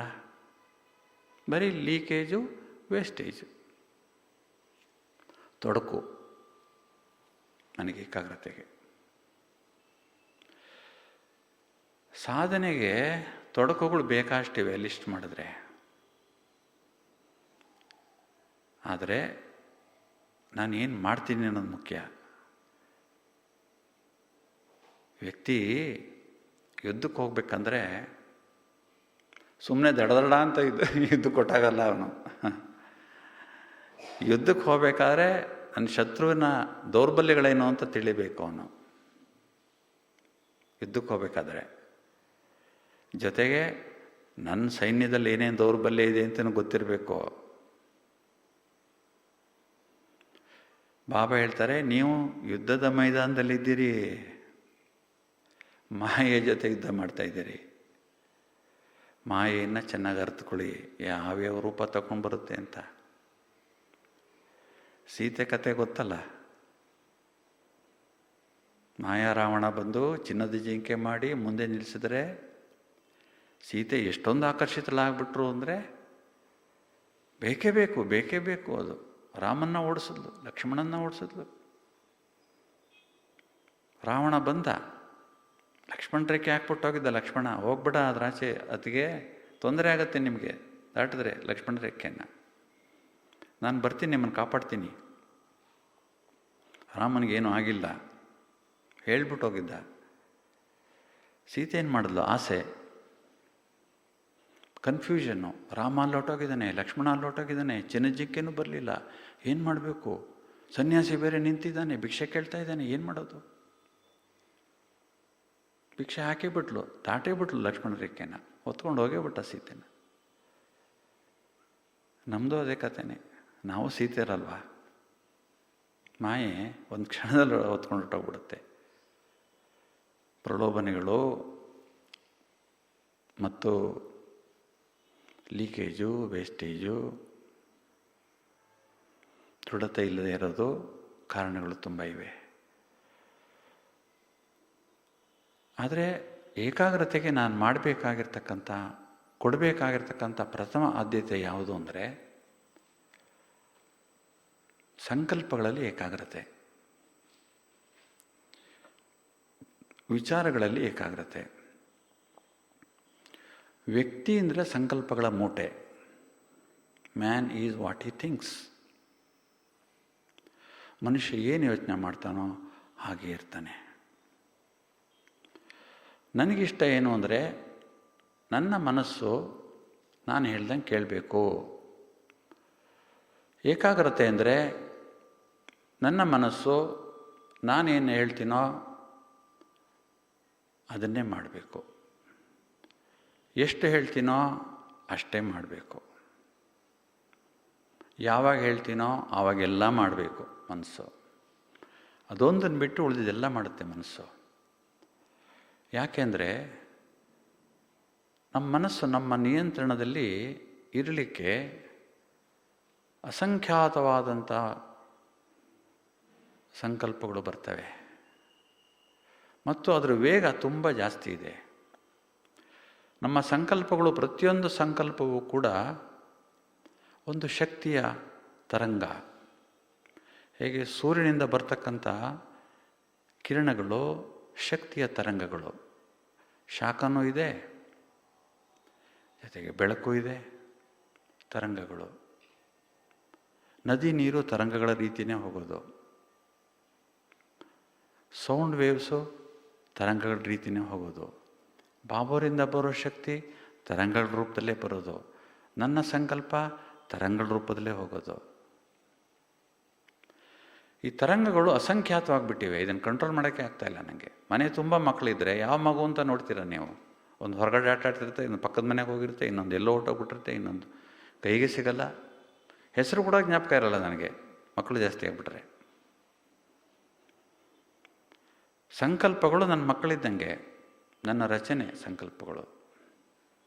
ನನ್ನ ಮಕ್ಕಳೇ ನಾನು ಹೇಳ್ದಂಗೆ ಕೇಳ್ತಾ ಇಲ್ಲ ಅಂದರೆ ನನ್ನ ಮಕ್ಕಳನ್ನೇನು ಕಂಟ್ರೋಲ್ ಮಾಡ್ತಾಯಿದ್ದೀನಿ? ಅದಕ್ಕೆ ಮೊದಲು ಸಂಕಲ್ಪಗಳ ಸಂಖ್ಯೆಯನ್ನು ಕಡಿಮೆ ಮಾಡಬೇಕು. ಆ ವೇಗ ಇದೆಯಲ್ಲ, ವೇಗವನ್ನು ಕಡಿಮೆ ಮಾಡಬೇಕು. ಆವಾಗಲೇ ಕಂಟ್ರೋಲ್ ಮಾಡೋಕ್ಕೆ ಸಾಧ್ಯ. ಸಂಕಲ್ಪಗಳ ವೇಗವನ್ನು ಹೇಗೆ ಕಂಟ್ರೋಲ್ ಮಾಡೋದು ಅಂದರೆ, ನಾವು ಸಂಕಲ್ಪ ಮಾಡೋದನ್ನೇ ನಿಧಾನವಾಗಿ ಮಾಡಿಬಿಡಬೇಕು. ಸಂಕಲ್ಪವನ್ನೇ ನಿಧಾನ ಮಾಡೋದು ಅಂದರೆ ಸಂಕಲ್ಪವನ್ನು ಮನಸ್ಸಿಗೆ ಕೊಡಬೇಕು ನಾವು. ಸಂಕಲ್ಪ ಅದೇ ತಾನಾಗಿ ಮಾಡೋದಲ್ಲ. ಇದರಲ್ಲಿ ವ್ಯತ್ಯಾಸ ಇದೆ. ಥಾಟ್ ಬೇರೆ, ಥಿಂಕಿಂಗ್ ಬೇರೆ. ಬರುವಂಥ ಥಾಟ್ಸ್ ಬೇರೆ, ಥಿಂಕಿಂಗ್ ಬೇರೆ. ನಂದು ಥಾಟ್ಸ್ ಬೇಕಾಷ್ಟು ಬರ್ತವೆ. ನಾನು ಯಾವುದ್ರ ಬಗ್ಗೆ ಥಿಂಕಿಂಗ್ ಮಾಡಬೇಕು ಅಂತ ನನಗೆ ತಾನೇ ಗೊತ್ತಿರಬೇಕು. ರಸ್ತೆಯಲ್ಲಿ ಸಾವಿರಾರು ಜನ ಹೋಗ್ತಾ ಇದ್ದಾರೆ, ಎಲ್ಲರೂ ನೋಡ್ತಾ ಕೂತ್ಕೊಂಡ್ಬಿಡಲ್ಲ ಸುಮ್ಮನೆ. ಥಾಟ್ಸು ಸಾವಿರ ಬರ್ತವೆ, ಎಲ್ಲನೂ ನೋಡ್ತಾ ಕೂತ್ಕೊಳ್ಳ ನಾನು. ಯಾವುದ್ರ ಬಗ್ಗೆ ಥಿಂಕ್ ಮಾಡಬೇಕು ಅದ್ರ ಬಗ್ಗೆ ಮಾತ್ರ ಥಿಂಕಿಂಗ್ ಮಾಡಬೇಕು, ಓದಿದ್ದು ಇಗ್ನೋರ್ ಮಾಡಬೇಕು. ಇದನ್ನು ಯೋಗದಲ್ಲೇ ಕಲ್ತ್ಕೋಬೇಕು ನಾವು. ಯೋಗದಲ್ಲಿ ನಿಧಾನವಾಗಿ ಸಂಕಲ್ಪಗಳನ್ನು ಮಾಡೋದನ್ನು ಕಲ್ತ್ಕೋಬೇಕು. ನಂತರ ಇದನ್ನು ನಾವೆಲ್ಲಿ ಕೆಲಸ ಮಾಡ್ತೀವಿ ಅಲ್ಲಿಗೆ ತೊಗೊಳ್ಬೇಕು. ಅದನ್ನ ತುಂಬ ಜನ ಏನು ಹೇಳ್ತಾರೆ ಅಂದರೆ, ನಿಧಾನವಾಗಿ ಯೋಚನೆ ಮಾಡೋದು ಏನು ಪ್ರಯೋಜನ ಇಲ್ಲ. ಈಗಿನ ಕಾಲದಲ್ಲಿ ಎಷ್ಟು ಫಾಸ್ಟಾಗಿದ್ದಾರೆ ಜನಗಳು. ಅಷ್ಟು ಫಾಸ್ಟ್ ಇರೋ ಈ ಪ್ರಪಂಚದಲ್ಲಿ ನಾನು ನಿಧಾನವಾಗಿ ಯೋಚನೆ ಮಾಡೋದು ನನ್ನ ಗತಿ ಏನು? ನಮ್ಮ ಗುರಿ ಅದಲ್ಲ. ನಾವು ಹೋಗಬೇಕಾಗಿರ್ತಕ್ಕಂಥದ್ದು ನಿಶ್ಶಬ್ದದ ಪ್ರಪಂಚಕ್ಕೆ. ನಾನು ಹೋಗಬೇಕಾಗಿರ್ತಕ್ಕಂಥದ್ದು ಎಲ್ಲಿ ಸಂಕಲ್ಪಗಳೇ ಇಲ್ಲವೋ ಅಲ್ಲಿಗೆ ತಲುಪಬೇಕು ನಾನು. ನನ್ನ ಗುರಿ ಈ ವೇಗವಾಗಿ ಹೋಗ್ತಾ ಇದೆಯಲ್ಲ ಪ್ರಪಂಚ, ಅದ್ರ ಹಿಂದೆ ಓಡೋದಲ್ಲ ನನ್ನ ಗುರಿ. ನನ್ನ ಗುರಿನೇ ಬೇರೆ ಇದೆ. ಸೊ ನನ್ನ ಗುರಿಗೆ ಏನು ಬೇಕೋ ಅದನ್ನು ಮಾತ್ರ ನಾನು ಮಾಡ್ಕೋಬೇಕು. ಪ್ರಪಂಚ ನೋಡೋದು ಬಿಟ್ಬಿಡ್ಬೇಕು ನಾವು. ವೇಗವಾಗಿ ಹೋಗ್ತಾ ಇರೋ ಕಥೆ ಏನು ಅಂತ ನಮಗೆ ಗೊತ್ತಿದೆ, ಹೇಗೆ ಆಕ್ಸಿಡೆಂಟ್ಗಳಾಗ್ತವೆ ಅಂತ. ಮನಸ್ಸಿನಲ್ಲಿ ಸಂಕಲ್ಪಗಳನ್ನು ನಿಧಾನವಾಗಿ ಮಾಡೋದು ಕಲ್ತ್ಕೋಬೇಕು ನಾವು. ನಾನು ಆತ್ಮ ಶಾಂತವಾಗಿದ್ದೇನೆ. ಒಂದೇ ಸಂಕಲ್ಪ,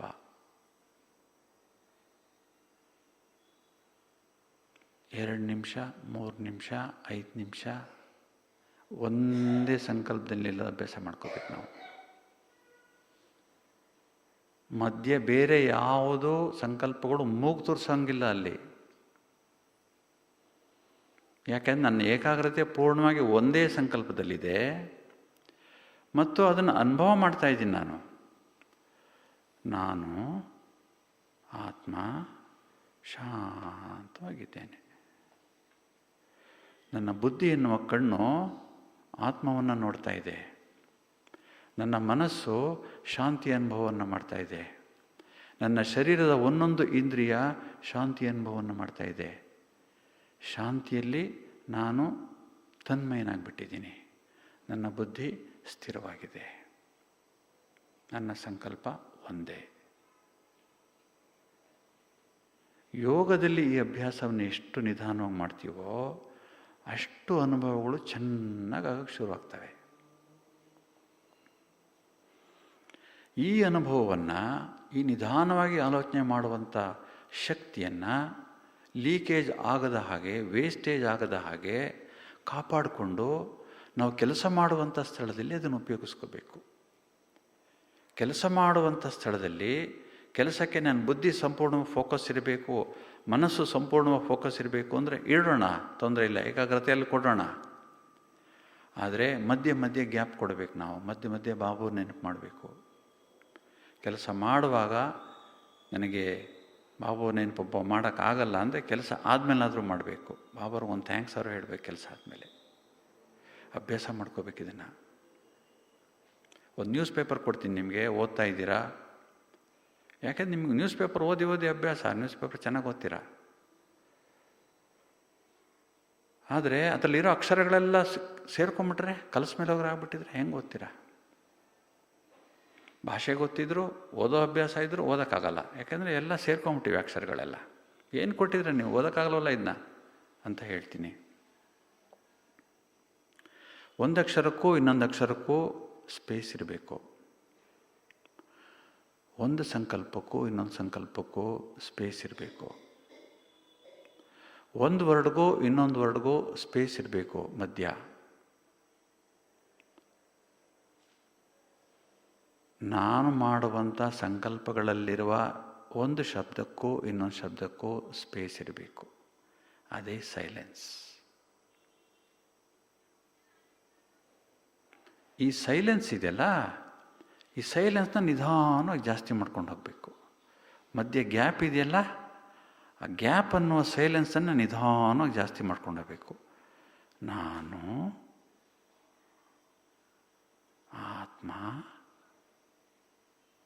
ಶಾಂತವಾಗಿದ್ದೇನೆ.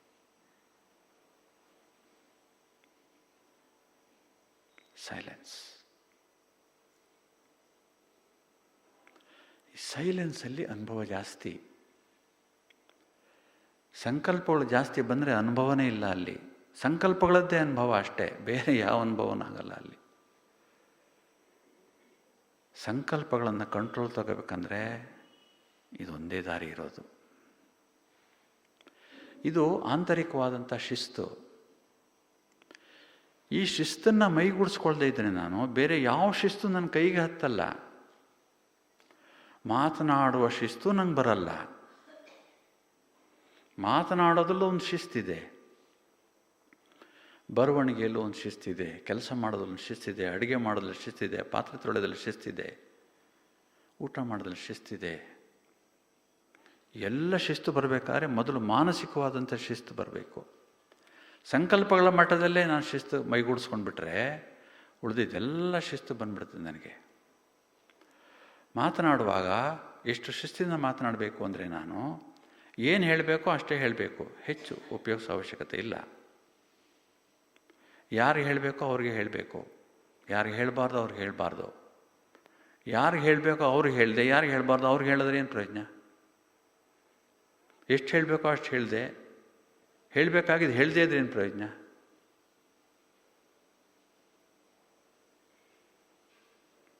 ಮಾತು ಅನ್ನೋದು ಮುತ್ತಿದ್ದಂಗೆ ಇರಬೇಕು ಅಂತ ಬಾಬಾರು ಹೇಳ್ತಾರೆ. ಮುತ್ತು ಪೋಣಿಸ್ದಂಗಿರಬೇಕು. ಬಾಬಾರವ್ರ ಮುರಳಿಯಲ್ಲಿ ಎಷ್ಟು ಮುತ್ತುಗಳಿವೆ? ಒಂದೊಂದು ಶಬ್ದ ಲಕ್ಷಾಂತರ ರೂಪಾಯಿ ಬೆಲೆ ಬಾಳುವಷ್ಟು ಅಮೂಲ್ಯವಾದದ್ದು ಬಾಬಾರವ್ರ ಮುರಳಿ. ಮುತ್ತಿನಂಥವು.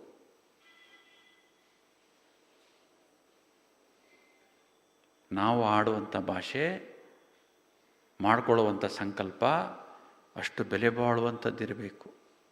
ಆವಾಗ ಏಕಾಗ್ರತೆ ಬರ್ತದೆ. ಅದರ ಮೌಲ್ಯ ಗೊತ್ತಿರಬೇಕು ನನಗೆ.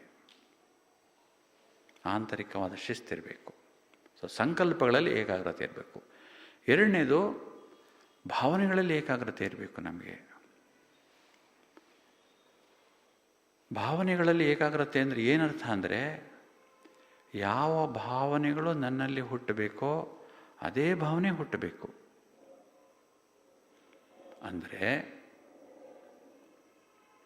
ಒಬ್ಬ ವ್ಯಕ್ತಿಯನ್ನು ನೋಡೋದು ನನಗಾಗಲ್ಲ, ನನಗೂ ಅವ್ರಿಗೂ ಸ್ವಲ್ಪ ಅಷ್ಟಕ್ಕಷ್ಟೇ. ಅವ್ರನ್ನ ಕಂಡ್ರೆ ನನಗೆ ಸ್ವಲ್ಪ ತಿರಸ್ಕಾರ ಇದೆ, ಈರ್ಷ್ಯೆ ಇದೆ, ಅಸೂಯೆ ಇದೆ, ಕೋಪ ಇದೆ, ನಕಾರಾತ್ಮಕ ಭಾವನೆಗಳಿವೆ. ಅವ್ರು ನೋಡಿದ ತಕ್ಷಣ ನನಗೆ ನಕಾರಾತ್ಮಕವಾದ ಭಾವನೆ ಬರುತ್ತೆ.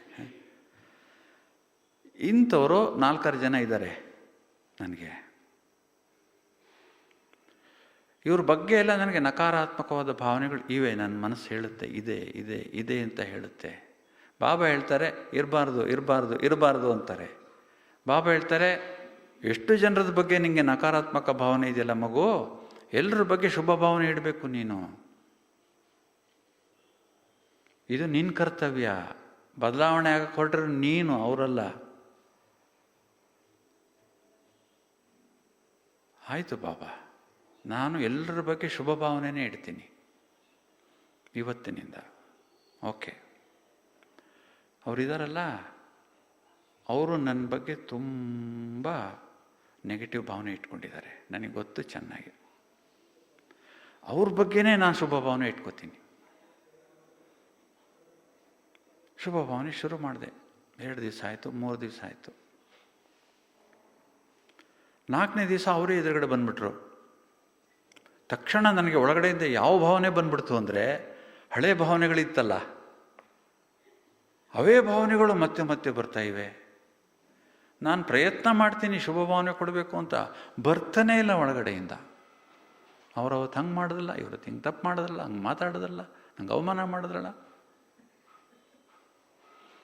ಅಶುಭ ಭಾವನೆಗಳೇ ಬರ್ತಾ ಇವೆ, ಶುಭ ಭಾವನೆ ಬರ್ತಾ ಇಲ್ಲ. ಆಯಿತು, ಅವ್ರು ಆ ಕಡೆಯಿಂದ ಹೋದರೂ ಒಳಗಡೆಯಿಂದ ನನಗೆ ಶುಭ ಭಾವನೆಗಳು. ಆಹಾ, ಹೊರಗೆ ಹೊರಟೋದ್ರಲ್ಲ, ಚೆನ್ನಾಗಿರಲಿ ಅವರು, ಶುಭ ಭಾವನೆ. ಸೊ ನನ್ನ ಗ್ರಾಫ್ ಹೇಗಿದೆ? ಹೀಗೆ ಶುಭ ಭಾವನೆ, ಅಶುಭ ಭಾವನೆ, ಶುಭ ಭಾವನೆ, ಅಶುಭ ಭಾವನೆ, ಶುಭ ಭಾವನೆ, ಅಶುಭ ಭಾವನೆ. ಬಾಬಾ ಏನು ಹೇಳ್ತಾರೆ? ಯೂನಿಫಾರ್ಮಾಗಿ ಎಲ್ಲರ ಬಗ್ಗೆ ಶುಭ ಭಾವನೆ ಇಟ್ಕೊಳ್ಳಿ ಅಂತಾರೆ.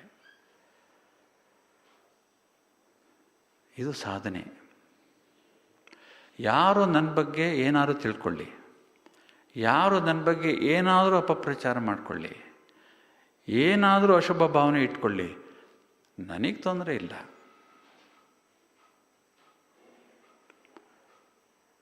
ಇದು ಪುರುಷಾರ್ಥಕ್ಕಿಂತ ಇನ್ನೂ ಎತ್ತರವಾದಂಥ ಒಂದು ಹಂತ, ಎತ್ತರವಾದಂಥ ಸ್ಟೇಜ್ ಇದು.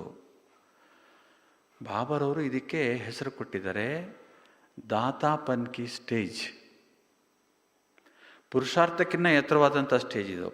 ಏನು ಸ್ಟೇಜಪ್ಪ ಇದು ಅಂದರೆ, ಪ್ರತಿಯೊಂದು ಸಂಕಲ್ಪದಲ್ಲಿ ಪ್ರತಿಯೊಂದು ಕ್ಷಣ ಕೊಡೋದು. ಪುರುಷಾರ್ಥ ಮಾಡೋದಲ್ಲ, ಕೊಡೋದು. ಯಾರಿಗೆ ಕೊಡೋದೋ? ಎಲ್ರಿಗೂ ಕೊಡೋದೆ. ಏನು ಕೊಡೋದು? ಶುಭ ಭಾವನೆಯನ್ನೇ ಕೊಡೋದು. ಅದು ಬಿಟ್ಟು ನನ್ನ ಹತ್ರ ಬೇರೆ ಏನೂ ಇಲ್ಲ.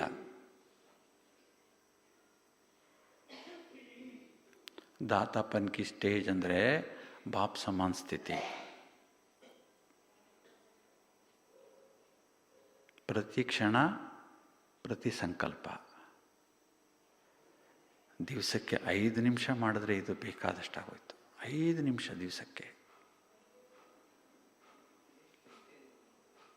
ಬಾಪ್ ಸಮಾನ ಸ್ಥಿತಿ, ದಾತಾಪನ್ ಸ್ಥಿತಿ. ಎಲ್ರಿಗೂ ಶುಭವಾಗಲಿ. ಬಾಬಾ ನಿನಗೆ ಥ್ಯಾಂಕ್ಸ್, ಕೋಟಿ ಕೋಟಿ ಥ್ಯಾಂಕ್ಸ್. ನಂಗೆ ಹೇಳ್ಕೊಟ್ಟಲ್ಲ ಸದ್ಯ. ಅವ್ರು ಹೆಂಗಾರು ಇರಲಿ, ನನಗೆ ಯೋಚನೆ ಇಲ್ಲ. ನನ್ನ ಸೇಫ್ಟಿ ನಾನು ನೋಡ್ಕೊಂಡಿದ್ದೀನಿ. ಈಗ ಅವರ ಅಶುಭ ಭಾವನೆ ನನಗೆ ತಕ್ಕ ತಲುಪೋದೇ ಇಲ್ಲ. ಯಾಕೆ ಅಂದರೆ ನಾನು ಕೊಡ್ತಾನೇ ಇದ್ದೀನಿ. ಅವ್ರು ಕೊಡೋದು ನನಗೆ ಸ್ವೀಕಾರ ಆಗೋದೇ ಇಲ್ಲ. ಅವ್ರು ಬಿಡೋ ಬಾಣ ನನಗೆ ನಾಟೋದೇ ಇಲ್ಲ. ಅಸಾಧ್ಯ. ಯಾಕೆಂದ್ರೆ ನಾನು ಕೊಡ್ತಾನೇ ಇದ್ದೀನಲ್ಲ. ಕೊಡೋದು ನಿಲ್ಲಿಸೋದೇನಿಲ್ವ ನಾನು.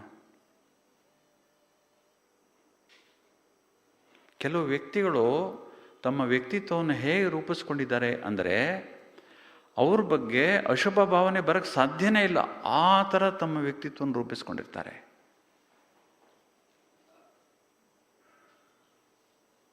ನಾವ್ಯಾಕೆ ಮಾಡಬಾರ್ದು? ಬಾಬಾ ಪ್ರೊಸೀಜರ್ ಹೇಳ್ಕೊಟ್ಟಿದ್ದಾರೆ. ಹಿಂಗೆ ಮಾಡು ಮಗು, ಪ್ರೋಸೆಸ್ ಇದೆ, ಹಿಂಗೆ ಮಾಡು, ರಿಸಲ್ಟ್ ಫಸ್ಟ್ ಕ್ಲಾಸಾಗಿ ಬರುತ್ತೆ. ಮಾಡೋದ್ರಲ್ಲೇ ನಮಗೆ ತೊಂದರೆ. ಏನು ತೊಂದರೆ? ಸಂಸ್ಕಾರನೇ ನನಗೆ ಸರಿಗಿಲ್ಲ. ನನ್ನ ಸಂಸ್ಕಾರ ನನಗೆ ಹಿಡಿದು ಎಳೆಯುತ್ತೆ ಹಿಂದ್ಗಡೆಯಿಂದ. ಪ್ರತಿಯೊಬ್ಬರ ಬಗ್ಗೆ ಭಾವನೆಗಳು ಬದಲಾವಣೆ ಆಗದೆ ಇದ್ದರೆ ನನ್ನ ಏಕಾಗ್ರತೆ, ಭಾವನೆಗಳ ಏಕಾಗ್ರತೆ ಇರಲ್ಲ. ಭಾವನೆಗಳಲ್ಲೇ ಏಕಾಗ್ರತೆ ಇಲ್ಲದೆ ಇದ್ದರೆ ವ್ಯಕ್ತಿಯಲ್ಲಿ ಪರಿವರ್ತನೆ ಹೆಂಗಾಗುತ್ತೆ? ಪರಿವರ್ತನೆ ಆಗಬೇಕಾಗಿರೋದೇ ಭಾವನೆಗಳ ಮಟ್ಟದಲ್ಲಿ. ಯಾಕೆಂದರೆ ಭಾವನೆಗಳು ಸಂಕಲ್ಪಗಳಿಗಿನ್ನ ಫಾಸ್ಟಾಗಿ ಹೋಗ್ತವೆ. ನನ್ನ ಕೋಪ, ನನ್ನಲ್ಲಿರುವ ಶಾಂತಿ, ನನ್ನಲ್ಲಿರುವ ಸಂತೋಷ, ನನ್ನಲ್ಲಿರುವ ಈರ್ಷೆ ಭಾಳ ಫಾಸ್ಟಾಗಿ ತಲುಪ್ತವೆ ಬೇರೆಯವ್ರಿಗೆ. ಅದಕ್ಕೆ ಸಂಕಲ್ಪಗಳಲ್ಲಿ, ಭಾವನೆಗಳಲ್ಲಿ ಗುಣಮಟ್ಟ, ಈ ಭಾವನೆಗಳಲ್ಲಿ ಗುಣಮಟ್ಟ ಜಾಸ್ತಿ ಆಗಿಬಿಟ್ರೆ ಸ್ವಾಭಾವಿಕವಾಗಿ ವ್ಯಕ್ತಿತ್ವದ ಗುಣಮಟ್ಟನೂ ಜಾಸ್ತಿ ಆಗುತ್ತೆ. ಜೀವನದ ಇರುವಿಕೆ, ಜೀವನದ ಸುಖ, ಜೀವನದ ಗುರಿಯನ್ನು ಆನಂದವಾಗಿ ಅನುಭವಿಸುವಂಥ ವ್ಯವಸ್ಥೆಯನ್ನು ಬಾಬಾ ನಮಗೆ ಹೇಳಿಕೊಟ್ಟಿದ್ದಾರೆ. ಮಾಡೋದು ಬಿಡೋದು ನಮಗೆ ಬಿಟ್ಟಿದ್ದು. ಮಾಡದೇ ಇರೋ ಬಾಬೋರ್ ಜವಾಬ್ದಾರ, ನಾನು ಜವಾಬ್ದಾರನ? ನಷ್ಟ ಯಾರಿಗೆ? ನನಗೆ, ಬಾಬೋರ್ಗ? ಯಾರಿಗೆ ನಷ್ಟ? ಆದ್ದರಿಂದ ಎರಡನೇದಾಗಿ ಭಾವನೆಗಳಲ್ಲಿ ಏಕಾಗ್ರತೆ, ಮೂರನೇದಾಗಿ ಇಚ್ಛೆಗಳಲ್ಲಿ ಏಕಾಗ್ರತೆ. ಎಷ್ಟು ಇಚ್ಛೆಗಳಿವೆ ನಮಗೆ. ಇಚ್ಛೆಗಳು ಮುಗಿಯೋದೇ ಇಲ್ಲ. ನಾನು ಮಾಡಿದ್ದನ್ನು ಅಪ್ರಿಷಿಯೇಟ್ ಮಾಡಬೇಕು, ನಾನು ಮಾಡಿದ್ದನ್ನು ಎಲ್ರಿಗೂ ಇಷ್ಟ ಆಗಬೇಕು, ನನ್ನ ಬುದ್ಧಿವಂತಿಕೆ ತುಂಬ ಚೆನ್ನಾಗಿದೆ, ನಾನೇ ಇದನ್ನು ಮಾಡಬಲ್ಲೆ, ನನ್ನಷ್ಟು ಚೆನ್ನಾಗಿ ಕೋರ್ಸು ಯಾರಿಗೂ ಕೊಡಕ್ಕೆ ಬರಲ್ಲ, ನನ್ನಷ್ಟು ಚೆನ್ನಾಗಿ ಭಾಷಣ ಯಾರೂ ಮಾಡಲ್ಲ, ನನ್ನಷ್ಟು ಚೆನ್ನಾಗಿ ಅಡುಗೆ ಯಾರಿಗೂ ಮಾಡೋಕ್ಕೆ ಬರಲ್ಲ. ಇಷ್ಟೆಲ್ಲ ಮಾಡಿದ್ರು ನಾನು ಒಂದೇ ಒಂದು ಶಬ್ದ ಹೇಳಿಲ್ವಲ್ಲ, ಒಂದೇ ಒಂದು ಶಬ್ದ ಅನಿಸ್ತಾ ಫೇಲ್.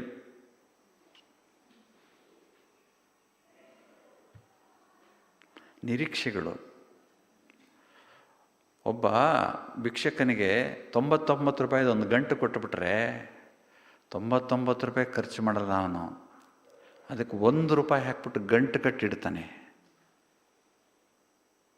100 ರೂಪಾಯಿ ಮಾಡಿಡ್ತಾನೆ. ಪ್ರಪಂಚದಲ್ಲಿ ಎಲ್ಲ ಇದೇ ವೇಗ ಇರೋದು. ಗಂಟು ಮಾಡಬೇಕು, ಗಂಟು ಮಾಡಬೇಕು, ಗಂಟು ಮಾಡಬೇಕು, ತಲತಲಾಂತರ ದುಡಿದೆ ತಿನ್ನಬೇಕು. ನನ್ನ ಮಕ್ಕಳು, ಮೊಮ್ಮಕ್ಕಳು, ಮರಿ ಮಕ್ಕಳು. ಈ ವೇಗದಲ್ಲಿ ಹೋಗ್ತಾ ಇದೆ. ಎಷ್ಟು ಆಸೆಗಳಿರ್ಬೇಕು ಅವ್ರಿಗೆ. ನಮಗೆ ಬಾಬಾ ಅವ್ರು ಹೇಳ್ತಾರೆ ಟೋಟಲಿ ಆಪೋಸಿಟ್, 180 ಡಿಗ್ರಿ ಆಪೋಸಿಟ್.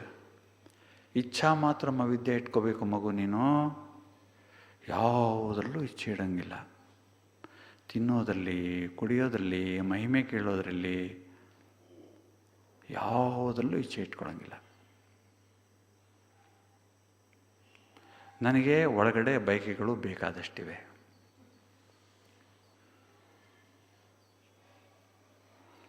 ಇಚ್ಛೆಗಳಲ್ಲಿ ಏಕಾಗ್ರತೆ ಅಂದರೆ ಬಾಬೋರವರು ಏನು ಹೇಳಿದ್ದಾರೆ ಆ ಮಟ್ಟ ತಲುಪೋದು. ಇಚ್ಛಾ ಮಾತ್ರ ಅವಿದ್ಯಾ ಮಟ್ಟವನ್ನು ತಲುಪೋದು. ಇಚ್ಛಾ ಮಾತ್ರ ಅವಿದ್ಯಾ ಅಂದರೆ ಎಷ್ಟು ಎತ್ತರವಾದ ಮಟ್ಟ ಅಂದರೆ ಇಚ್ಛೆಗಳು ಅಂದರೆ ಏನು ಅಂತಲೇ ಗೊತ್ತಿಲ್ಲ ಅನ್ನೋ ಮಟ್ಟ ಅದು. ಇಚ್ಛೆಗಳು ಬೇಡ ಅನ್ನೋ ಮಟ್ಟ ಅಲ್ಲ. ಇಚ್ಛೆಗಳು ಅಂದರೆ ಅವಿದ್ಯಾ, ಗೊತ್ತೇ ಇಲ್ಲ ನನಗೆ ಅವ್ಯವೂ ಏನು ಅಂತ. ಎಂಥ ಹೈಯೆಸ್ಟ್ ಸ್ಟೇಜ್ ಅದು. ಅದು ಇಚ್ಛೆಗಳಲ್ಲಿ ಏಕಾಗ್ರತೆ. ಪ್ರತಿಯೊಂದು ಹಂತದಲ್ಲಿ ನಮ್ಗೆ ಬೇಕು ಬೇಕು ಬೇಕು ಅನಿಸ್ತದಲ್ಲ, ನನ್ನ ಮನಸ್ಸು ಬೇಡ್ತದಲ್ಲ,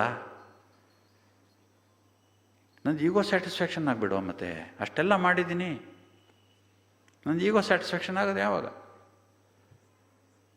ಈಗೋ ಸ್ಯಾಟಿಸ್ಫ್ಯಾಕ್ಷನ್ಗೆಲ್ಲ ನಾವು ಬದುಕಿರೋದು, ನಮ್ಮ ಸ್ಯಾಟಿಸ್ಫ್ಯಾಕ್ಷನ್ಗೆ ಬದುಕಿರೋದು.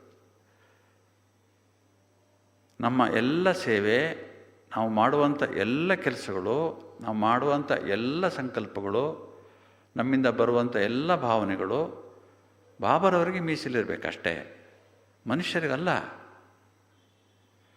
ನಾವು ಮನುಷ್ಯರಿಗೆ ಅಂತ ತಿಳ್ಕೊಂಡಿದ್ರೆ ಅಲ್ಲಿ ನಿರೀಕ್ಷೆ ಹುಟ್ಟುತ್ತೆ. ಯಾಕೆಂದ್ರೆ ನಾವು ಬೇಡ್ತಾ ಇರೋದು ಮನುಷ್ಯರಿಂದ. ಬಾಬರಿಂದ ಬೇಡಬೇಡಿ ಅಂತ ಹೇಳ್ಬಿಟ್ಟಿದ್ದಾರೆ ಬಾಬರು. ನಾನು ಕೊಡೋದು ಇಲ್ಲ ಅಂತ ಹೇಳ್ಬಿಟ್ಟಿದ್ದಾರೆ. ಬಾಬರಿಂದ ಬೇಡಲ್ಲ, ನಾವು ಮನುಷ್ಯರಿಂದ ಬೇಡುವಂಥ ಹೀನ ಸ್ಥಿತಿಗೆ ಬಂದುಬಿಟ್ಟಿದ್ದೀವಿ. ನಾವು ಹೀನ ಸ್ಥಿತಿ ಅಲ್ವ ಮತ್ತೆ ಇದು? ಮನುಷ್ಯರಿಂದ ಬೇಡ್ತಾ ಇದ್ದೀವಿ. ಭಕ್ತರು ದೇವತೆಗಳನ್ನಾದರೂ ಬೇಡ್ತಾರೆ, ನಾವು ಮನುಷ್ಯರಿಂದ ಬೇಡೋದು. ಒಂದು 4 ಒಳ್ಳೆ ಮಾತು ಹೇಳಿದ್ರೆ ಏನಾಗ್ಬಿಡುತ್ತೆ? ಒಂದು 5 ನಿಮಿಷ ನಮ್ಮ ಹೆಸರು ತೊಗೊಂಡ್ರೆ ಏನಾಗ್ಬಿಡುತ್ತೆ? ವೇದಿಕೆ ಮೇಲೆ ಕುರ್ಚಿ ಹಾಕಿ ಕೂರಿಸಿದ್ರೆ ಏನು ಗಂಟುಟ್ಟೋಗುತ್ತೆ? ಜ್ಯೋತಿ ಬೆಳೆಸ್ಬೇಕಾದ್ರೆ ನನ್ನ ಹೆಸರು ಕರೆದ್ರೆ ಏನು ಗಂಟು ಹೋಗ್ಬಿಡುತ್ತೆ? ಭಾಷಣ ಮಾಡೋಕೆ ಒಂದು 10 ನಿಮಿಷ ಮೈಕ್ ಕೊಟ್ಬಿಟ್ರೆ ಏನು ಗಂಟುಟ್ಟೋಗುತ್ತೆ? ಒಂದ ಎರಡ ನಮ್ಮ ನಿರೀಕ್ಷೆಗಳು ನಿಲ್ಲದೇ ಇಲ್ಲ. ನಿರೀಕ್ಷೆಗಳು ಪ್ರತಿ ಹಂತದಲ್ಲಿ ನಿರೀಕ್ಷೆ ಇಟ್ಕೊಳ್ಳೋದು. ನಿರೀಕ್ಷೆ ಮಟ್ಟ ಸಿಗದೇ ಇರುವಾಗ ನಿರಾಸೆ ಅನುಭವಿಸೋದು. ನಿರಾಸೆ ಅನುಭವಿಸಿದ್ರೆ ಪುರುಷಾರ್ಥದ ಸ್ಟೇಜು ಡೌನ್ ಡೌನ್ ಡೌನ್, ಪ್ರತಿನಿತ್ಯ ಡೌನ್, ಲೀಕೇಜ್, ವೇಸ್ಟೇಜ್. ಯೋಗ ಮಾಡೋದು, ನಿರೀಕ್ಷೆ ಇಟ್ಕೊಳ್ಳೋದು, ಯೋಗ ಮಾಡೋದು, ನಿರೀಕ್ಷೆ ಸಿಗದೇ ಇರೋದು, ಒಂದಕ್ಕೊಂದು ಹೋಲಿಕೆನೇ ಇಲ್ಲ. ಬಾಬಾ ಹೇಳ್ತಾರೆ, ಇವೆಲ್ಲ ಯಾಕೆ ಸುಮ್ಮನೆ ತಲೆಬಿಸಿ ಮಾಡ್ಕೊತೀರಾ? ಇಚ್ಛಾ ಮಾತ್ರ ವಿದ್ಯೆ ಆಗ್ಬಿಡು, ಬೆಸ್ಟು. ಹೇಳ್ಕೊ ನಿನಗೆ ನೀನು, ನನಗೆ ಅದು ಬೇಡ, ಇದು ಬೇಡ, ಇದು ಬೇಡ, ಅದು ಬೇಡ, ಏನು ಬೇಡಪ್ಪ ನನಗೆ, ಬಾಬಾ ಒಂದೇ ಸಾಕು. ಹೇಳ್ಕೊಳ್ಳೋದು, ಬಾಬಾ ನೀನು ಒಬ್ಬನೇ ಇದ್ದರೆ ಸಾಕು, ಮೇರಾ ಬಾಬಾ ಸಾಕು, ನನಗೆ ಇನ್ನೇನು ಬೇಡ. ಆದರೆ ಒಳಗಡೆ ಬೈಕ್ಗಳಿವೆ, ಇವನ್ನ ತೆಗೆದುಹಾಕಬೇಕು. ಹಾಗಂತ ಜೀವನದಲ್ಲಿ ಗುರಿನೇ ಇಟ್ಕೋಬಾರ್ದು, ಇಚ್ಛೆನೇ ಇಟ್ಕೋಬಾರ್ದು. ಹಾಗಲ್ಲ. ನನ್ನ ಪುರುಷಾರ್ಥಕ್ಕೆ ಅಡ್ಡಿ ಮಾಡುವಂಥ ಇಚ್ಛೆಗಳು ಬೇಡ. ಯಾಕೆಂದರೆ ಸಂಸಾರದಲ್ಲಿರುವಂಥವರಿಗೆ, ವ್ಯವಹಾರ ಮಾಡುವಂಥವರಿಗೆ ಕೆಲವು ಮಟ್ಟದಲ್ಲಿ ಇಚ್ಛೆಗಳು ಇರಬೇಕಾಗತ್ತೆ. ಸಕಾರಾತ್ಮಕ ಇಚ್ಛೆಗಳು ಅಂತ ಇವೆ. ಯೋಗ ಮಾಡಬೇಕು ಅಂತ ಅನ್ಸೋದು ಒಂದು ಇಚ್ಛೆನೇ, ಮುರಳಿ ಕೇಳಬೇಕು ಅಂತ ಅನ್ಸೋದು ಒಂದು ಇಚ್ಛೆನೇ. ಆ ಇಚ್ಛೆನೇ ಬಿಟ್ಬಿಟ್ರೆ ಹಂಗೆ.